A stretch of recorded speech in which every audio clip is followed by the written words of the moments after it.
Madame, mademoiselle, monsieur, bienvenue à Métro News. Voici les principaux titres qui seront développés aujourd'hui. La France soutient l'idée de l'envoi d'une force militaire étrangère en Haïti pour résoudre le problème de l'insécurité, a déclaré l'ambassadeur français Fabrice Moriès dans une interview accordée à RFI la semaine dernière. Il n'y aura pas d'intervention d'une force militaire étrangère en Haïti, c'est ce que pense le politologue Joseph Harold Pierre. Selon lui, les tractations diplomatiques qui sont actuellement en cours pour l'envoi de soldats étrangers ne vont pas aboutir. Le Premier ministre Ariel Henry se dit satisfait de boucler l'année 2022 avec la signature d'un compromis national pour une transition politique inclusive et l'organisation d'élections transparentes.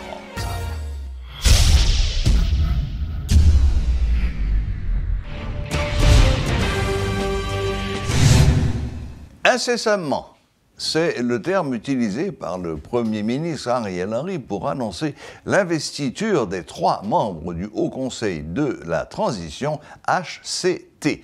Pour le chef de l'exécutif haïtien, c'est un cadeau à la nation en cette période des fêtes de fin d'année. Il invite d'autres dirigeants politiques à rejoindre l'accord du 21 décembre, le HCT qui aura la lourde mission d'assister le Premier ministre ne sera pas un triumvirat présidentiel. Le docteur Henry sera toujours aux commandes au sein du Conseil des ministres. Dans une interview accordée mercredi à Radio France Internationale, RFI, l'ambassadeur de France en Haïti, Maurice Moriès, a déclaré que la France soutient Haïti sous le principe de l'envoi d'une force étrangère dans le pays. Il a indiqué que si la force devait se concrétiser, la France pourrait apporter un soutien matériel ou faire partie de l'état-major. C'est un appel qui a été réitéré à plusieurs reprises par le Premier ministre, qui a été initialement lancé le 8 octobre. Je crois que la question se pose d'abord aux Nations Unies, puisqu'il y a un projet de résolution qui a été diffusé officieusement aux Nations Unies, à l'initiative des coparrains sur la situation haïtienne aux Nations Unies, donc les États-Unis. Mais qui n'avance pas, ce sujet. Et le Mexique, et effectivement, il n'avance pas. Ce projet de résolution n'avance pas. Il n'avance pas, pourquoi? Parce que le choix qui a été envisagé, enfin qui est toujours envisagé par les coparrains, c'est de trouver une nation cadre qui permettrait d'organiser cette intervention multinationale en appui à la police pour rétablir la sécurité en Haïti. D'ailleurs, les mots ne sont pas innocents. Et je précise que les États-Unis s'en sont remis pour cela au Canada et que pour l'instant, le Canada dit niet. Alors, on a évoqué le Canada, effectivement. Les Américains ont évoqué le Canada. Il y a aussi d'autres pistes qui ont été évoquées, pour l'instant sans succès. Je crois que la question se heurte à plusieurs obstacles sur lesquels on pourra revenir. Mais vous m'avez posé la question sur la position de la France. Absolument. La position de la France, elle est au soutien de cette initiative. Elle est au soutien, ça a été dit par la ministre Colonna lorsqu'elle est allée aux États-Unis il y a quelques semaines, et elle a eu l'occasion de s'en entretenir avec le ministre, son homologue Blinken. Elle a été questionnée sur la question et elle a indiqué que la France soutenait sur le principe l'idée de cette intervention et que si elle devait se concrétiser, il y aurait un soutien de la France, un soutien matériel ou une participation à son état-major. Mais en aucun cas une prise de position plus claire, c'est-à-dire prendre le lead, la main sur cet envoi d'une force. Écoutez, je crois que pour l'instant, la question ne s'est pas posée en ce qui concerne la participation, en ce qui concerne le lead de la France de cette force. Encore une fois, que vous l'avez dit, les États-Unis ont plutôt privilégié une option canadienne, ou également une participation d'États de la région, des Caraïbes ou des pays latino-américains. Mais je crois qu'en fait, ce qui est compliqué dans l'organisation de cette force, c'est 2 choses. D'abord, la première chose, c'est comme vous l'avez vu, probablement, une grande partie de la classe politique haïtienne est opposée à cette force. Ce n'est pas le cas de tout le monde, mais effectivement, un certain nombre de partis politiques, de personnalités politiques ont indiqué qu'ils y étaient opposés pour des raisons de respect de la souveraineté haïtienne. Et comme on dit, pour ne pas répéter les erreurs du passé, compte tenu des souvenirs mitigés, pas entièrement positifs, D'occupation mais étrangère en Haïti. des souvenirs mitigés qu'avait laissé notamment la MINUSTAH dans la décennie 2010. On pourra y revenir si vous voulez, parce que je crois qu'il faut aussi relativiser l'opinion des Haïtiens à l'égard de cette force. Mais vous dites, Fabrice Moriès, ne pas reproduire les erreurs du passé, c'est aussi le discours du Canada. Est-ce que la France est gênée sur cette question précise de l'envoi d'une force étrangère du fait de son ancienne position de puissance colonisatrice en Haïti? Oh, je crois que non, je crois qu'il n'y a pas de lien particulier entre cette position et cette situation d'ex-puissance coloniale. Encore une fois, il n'y a pas de gêne. Nous sommes au soutien de cette force et si elle devait se concrétiser, il y aurait effectivement un soutien à définir dont les modalités devraient être définies. Avec l'envoi, par exemple, d'hommes spécialisés comme le RAID, du matériel pour soutenir la police haïtienne? C'est beaucoup trop tôt pour le dire. Pour l'instant, ce que nous avons, nous, privilégié en termes de soutien à la PNH est effectivement un soutien à la formation de la PNH. La police nationale haïtienne, je précise. Voilà, la police nationale haïtienne, qui est le seul organe étatique haïtien qui est chargé du maintien de l'ordre, puisque comme vous le savez, Haïti, il n'y a pas de forces armées. Et effectivement, pendant toute l'année 2022, nous avons envoyé, et nous allons le refaire en 2023, nous avons envoyé un certain nombre de formateurs, certains d'ailleurs venaient du RAID, pour assurer la formation d'un certain nombre d'unités destinées à lutter contre les gangs. J'observe que nous avons été parmi les seuls à le faire, peut-être avec nos collègues, nos amis, nos alliés américains.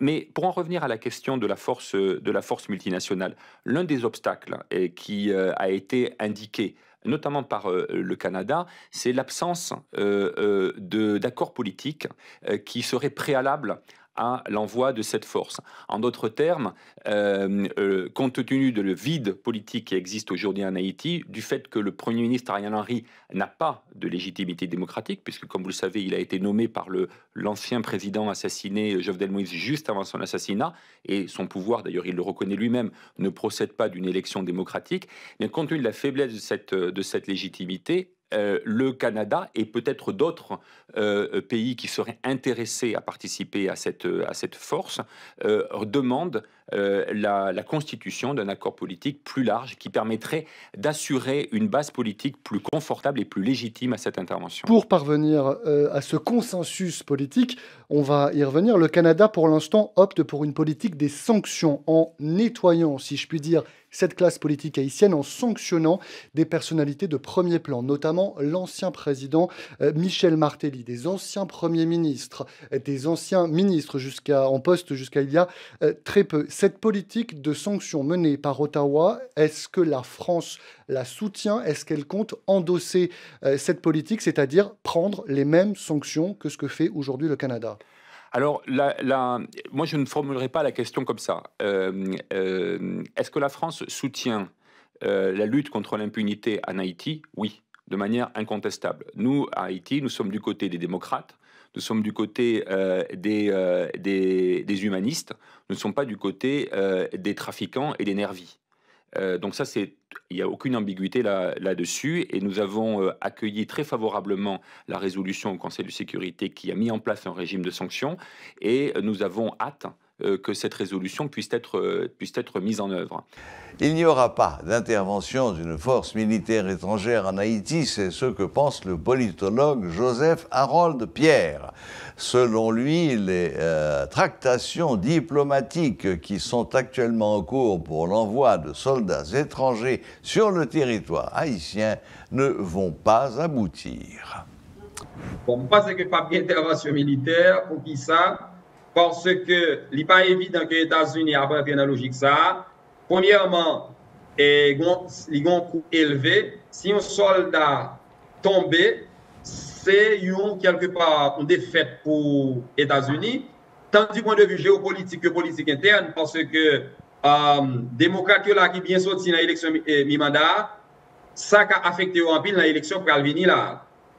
Donc, il n'est pas évident qu'il y a pas rentrer dans la logique ça, l'élection pour gagner en 2024 là. Vous parlez des États-Unis alors que les États-Unis en font la promotion quand même et cherchent un pays pour prendre le leadership? Oui, mais là, faire promotion, mais si vous voulez intervenir, vous avez intervenu longtemps.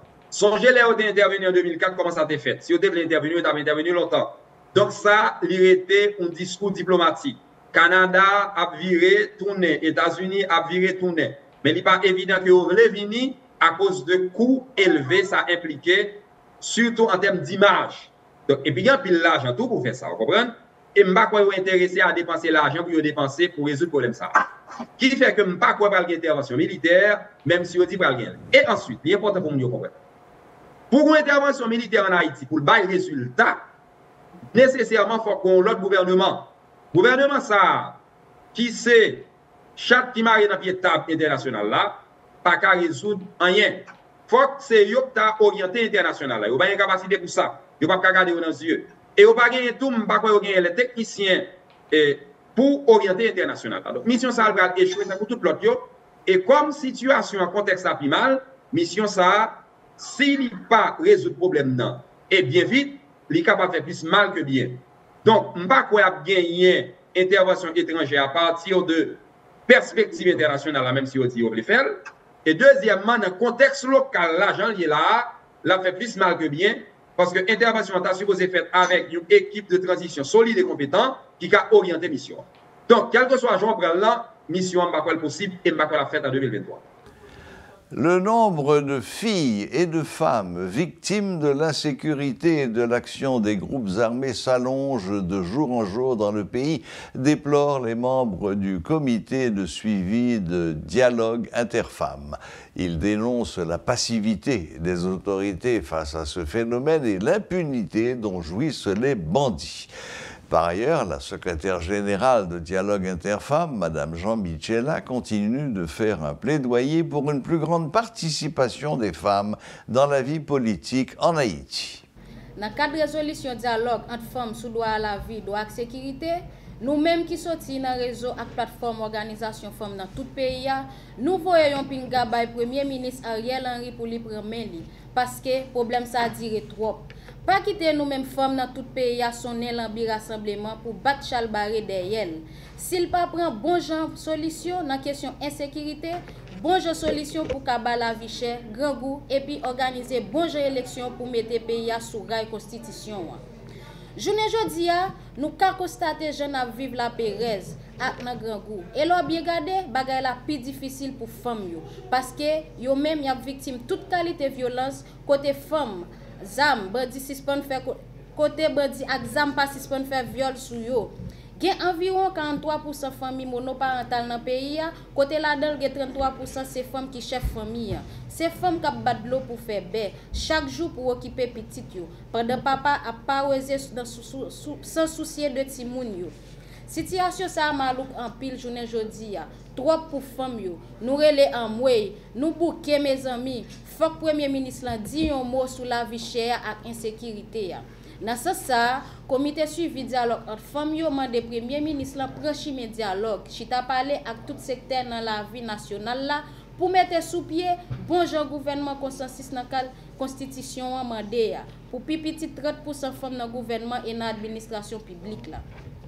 Les principes ça yo pas respecter ces violences institutionnelles li engendré. Qui donc organisation femmes yo ak tout secteur k'ap goumen pour démocratie doit mener action pour lutter contre violence politique qu'a fait sous femmes et puis tout faire promotion pour société a comprendre l'importance leadership femmes yo. Même si il y a un pile obstacle qui barre chimé dans femme dans politique, n'a continuer goumen pour gouvernement en place là ak particulier yo respecter quota petit 30% femmes dans toute nomination qui pral fait.